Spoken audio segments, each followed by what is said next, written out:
Buenos días, señoras y señores, y bienvenidos un día más a La Nicoteca, que es el rincón de YouTube donde yo os cuento mis ideas y vosotros no tenéis más remedio que escucharme. Antes de empezar con el vídeo, quería deciros, bueno, que muchos de vosotros me habéis dicho por YouTube que, bueno, básicamente no os ha avisado de que ayer subí vídeo, así que os lo voy a ir dejando por aquí. Y también, además, muchos de vosotros habéis aprovechado para decirme que YouTube también nos quitan las suscripciones de forma constante y esto es algo que me pasa de forma habitual y la verdad es que no entiendo.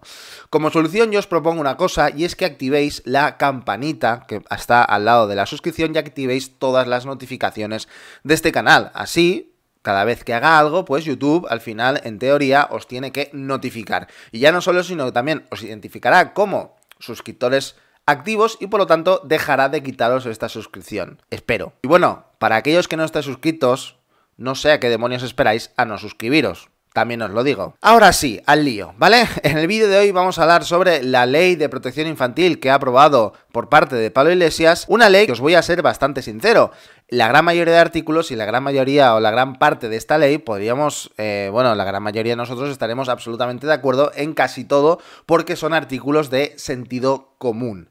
El problema está en que existen unos artículos que son puntos clave en los cuales giran el resto de artículos. Y claro, estos artículos que son puntos clave, pues la verdad son un poco sospechosos y bastante criticables y hacen que el resto de artículos que podríamos llegar a considerar de sentido común se retuerzan de tal forma que se conviertan en herramientas para el propio beneficio de este gobierno. De tal forma que puedan adoctrinar a su antojo, que se puedan meter en la vida privada de una familia hasta tal punto de decidir cómo han de educar a sus hijos e incluso llegar a censurar Internet. ¿Que no os lo queréis? Pues señoras y señores, en este vídeo yo os lo explico. Así que por favor que empiece el vídeo ya. Are you listening? Damn.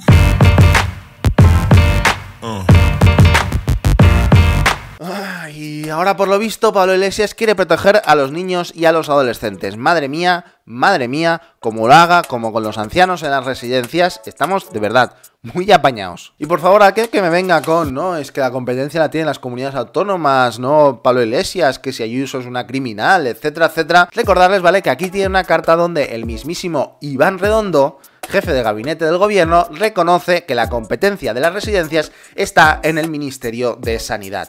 Y aquí os voy a poner otro vídeo en el cual Pablo Iglesias, en una rueda de prensa, reconoce que esta competencia de las residencias del Ministerio de Sanidad se la han cedido a la vicepresidencia de Pablo Iglesias. En las últimas horas, tanto el Ministerio de Defensa como el Ministerio de Sanidad han solicitado a la Vicepresidencia de Derechos Sociales que nos pongamos al frente de estos operativos de asistencia social con el apoyo de las Fuerzas Armadas.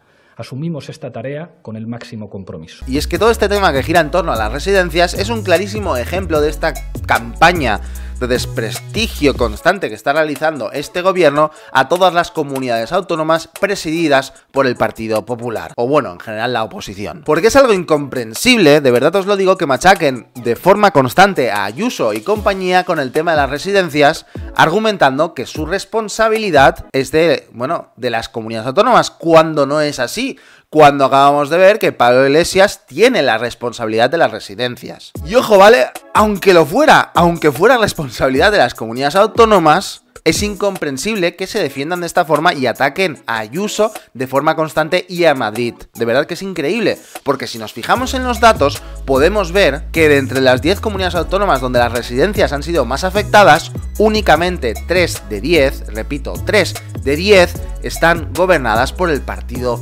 Popular. Y ninguna de esas comunidades autónomas está en el top 3.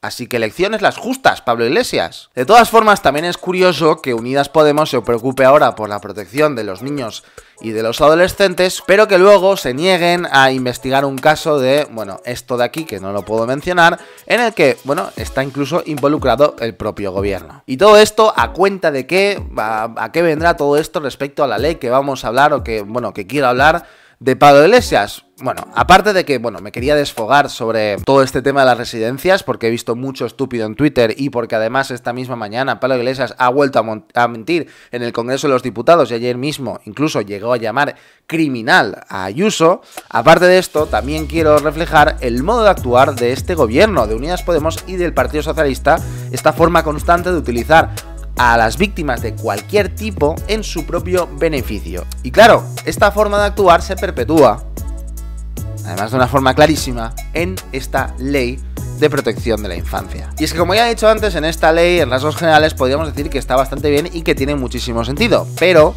ya lo he dicho, hay puntos clave que hacen que esta ley pase de ser una ley bastante decente a un auténtico despropósito que se puede utilizar en beneficio de este gobierno. Para que os hagáis una idea, Pablo Iglesias, a la hora de anunciar esta magnífica ley, sacó pecho en la rueda de prensa diciendo que gracias a esta ley se podrá denunciar por parte de cualquier indicio de violencia hacia, bueno, un niño. Algo que, no sé si lo sabía Pablo Iglesias, pero también tela marinera no saberlo, ya existía antes de que se aprobara esta ley. Pero bueno, aquí tenemos a Pablo Iglesias sacando rédito o intentando sacar rédito político de esto. En fin, que esta ley establece 3 formas para garantizar la protección de los niños y adolescentes: la concienciación, la prevención y la detección de violencia ejercida sobre un niño. Aquí la verdad es que ya tenemos pues la primera cosa que a mí la verdad me chirría un poco, este tema de la concienciación, que la verdad un poco raro y un poco extraño. A mí cuando el Estado me habla de concienciación,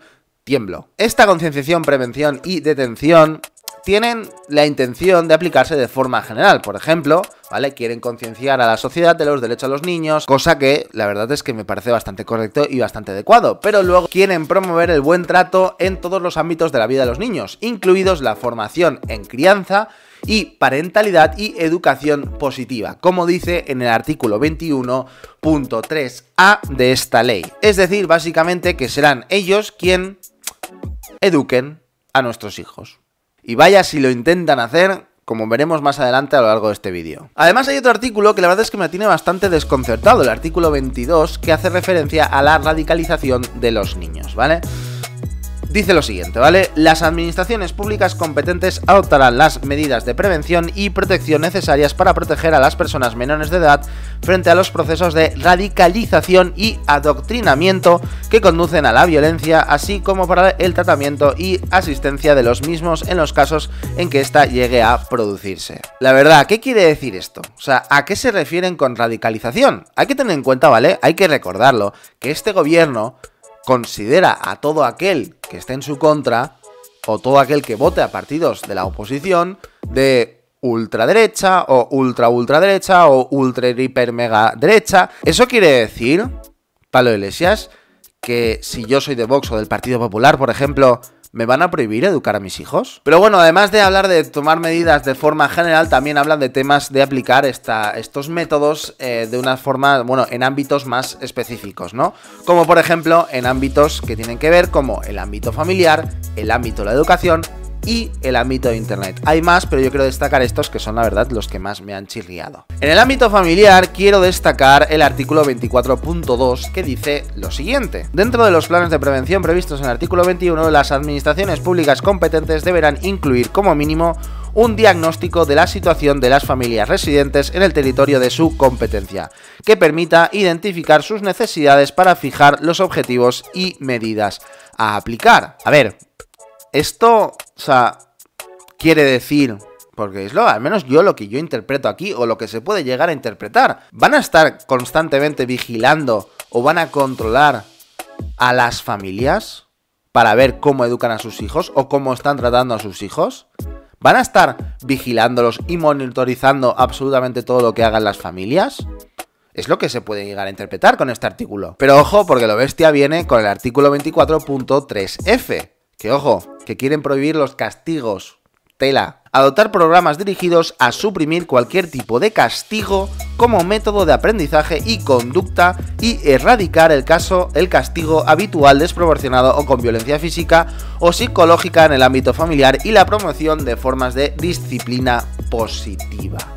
Madre mía, Mari Morena. ¿Qué quiere decir esto? Que no vamos a poder castigar a nuestros hijos, porque sí, vale, sí, luego añade que castigo de violencia física y tal. Evidentemente a mí me parece correcto, aunque también os dijo que a mí alguna colleja me ha caído y no me ha ido mal. Pero bueno, lo puedo llegar a entender, pero suprimir cualquier tipo de castigo. ¿Y cómo educas a tu hijo? Dice aquí, la disciplina positiva. ¿Eso qué significa? Aunque bueno, también os digo que el artículo 25.2 no se queda corto, que quiere dar formación a los padres en materia de derechos y deberes de los niños, niñas y adolescentes e incluirán contenidos específicos referidos a la diversidad sexual y de género, como medida de prevención de conductas discriminatorias y violentas hacia los niños, niñas y adolescentes. ¿Pero qué tendrá que ver aquí, señoras y señores, la diversidad sexual y de género en cómo educar a tus hijos? ¿Por qué hay que formar a los padres en diversidad sexual y de género para la educación de tus hijos? ¿Qué tendrá que ver? Yo es que no lo entiendo. O sea, este artículo, ¿vale?, que tenemos aquí es un claro reflejo de que con esta ley únicamente lo que quieren hacer es, bueno, decidir cómo se educa a un hijo. Una única forma, evidentemente, la suya. Por cierto, ya que estamos hablando de géneros, en ningún momento en esta ley, cuando hablan de tutores, padres, etcétera, etcétera, incluyen lo de madres, tutoras, etcétera. Es decir, no dicen padres y madres, no dicen tutores y tutoras y toda esta historia. Aquí estas tonterías las dejan aparcadas. Pero bueno, estas ansias de que, bueno, solamente se pueda educar de la forma que ellos quieren, se reflejan en el ámbito educativo, es decir, en los colegios, en cómo se protegen a los niños en los colegios. Ya que si nos vamos al artículo 27, que hace referencia a los principios educativos, dice lo siguiente: los niños y niñas y adolescentes en todas las etapas educativas e independientemente de la titularidad del centro, esto quedaros con esto, recibirán de forma transversal una educación que incluya el respeto a los demás, la igualdad de género, la diversidad familiar, la adquisición de habilidades para la elección de estilos de vida saludables y una educación afectivo-sexual, adaptada a un nivel madurativo, orientada al aprendizaje y de la prevención y evitación de toda forma de violencia con el fin de ayudarles a reconocerla y reaccionar frente a la misma. Esto que pone aquí de independientemente de la titularidad del centro hace referencia a que básicamente da igual que el colegio sea público, privado o concertado, que ellos van a aplicar estos principios. Es decir, si tú quieres llevar a tu hijo a un colegio privado religioso, pongamos un colegio religioso cristiano, quieres que en su educación no se incluya la ideología de género y que, bueno, que no se hable del sexo, pues da absolutamente igual, porque por culpa de estos principios que establecen en este artículo, sí o sí el colegio va a tener que adoctrinar en ideología de género, va a tener que hablar de educación sexual, de diversidad sexual, etcétera, etcétera. Y ojo, ya no solo, sino que encima incluso llego a dudar de si estos colegios podrán llegar a, a educar en la religión, pongamos, insisto, en la religión cristiana, porque es la más habitual aquí en España, ¿no?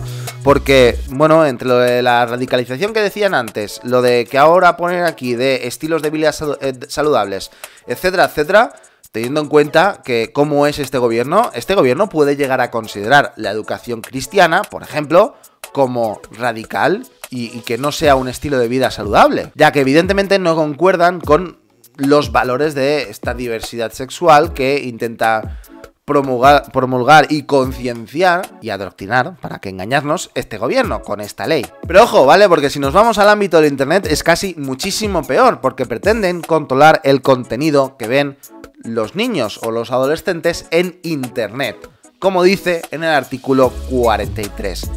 ¡Qué tela! Punto 1. Las administraciones públicas en el ámbito de sus competencias deberán realizar periódicamente diagnósticos sobre el uso seguro de internet entre las niños, niñas y adolescentes y las problemáticas de riesgo asociadas, así como vigilar las nuevas tendencias. ¿Las nuevas tendencias? ¿Qué significa esto? ¿Que van a estar controlando la información que reciban los niños? ¿Van a estar controlando las tendencias de internet? ¿Me lo estáis diciendo en serio? Pero es que ojo, porque sigue. Las administraciones públicas fomentarán la colaboración con el sector privado para una mayor estandarización en el uso de la clasificación por edades y el etiquetado inteligente de contenidos digitales para conocimiento de los niños, niñas y adolescentes y apoyo de los progenitores en la evaluación y selección de tipos de contenidos, servicios y dispositivos. A ver, esto de selección de tipos de contenidos, ¿qué significa esto? Porque, vamos a ver, o sea, a mí me siguen menores. Pocos, pero me siguen adolescentes.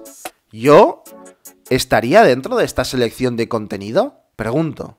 O sea, aquí podemos ver en este artículo 43 que prácticamente lo que quieren hacer es controlar la información que reciban estos niños. En fin, señoras y señores, como podéis ver, es una ley que, bueno, según cómo se mire, y según cómo se utilice puede ser un auténtico despropósito. Y es que este gobierno está aprovechando la ambigüedad de las leyes que están redactando y aprobando para, bueno, colárnosla de una forma bastante espectacular y luego también después aprovecharse para hacer con ellas lo que quieran y cuando quieran y como quieran. No sé, o sea, es lo que digo, el problema de esto es cómo se puede llegar a interpretar todo esto y por lo tanto cómo se puede llegar a aplicar. En fin, señoras y señores, espero que os haya gustado este vídeo, espero que os hayáis informado más sobre todo esto que gira en torno a la Ley de Protección Infantil de Pablo Iglesias. Y nada, que espero que os haya gustado este vídeo, eso sí, por supuesto, le podéis dar un buen like, os podéis suscribir por aquí y uniros a la resistencia, podéis apoyarme tanto en Patreon como en miembros del canal. Y nada, que si os ha gustado este vídeo y queréis ver más, os dejo un vídeo por aquí. Venga, hasta luego.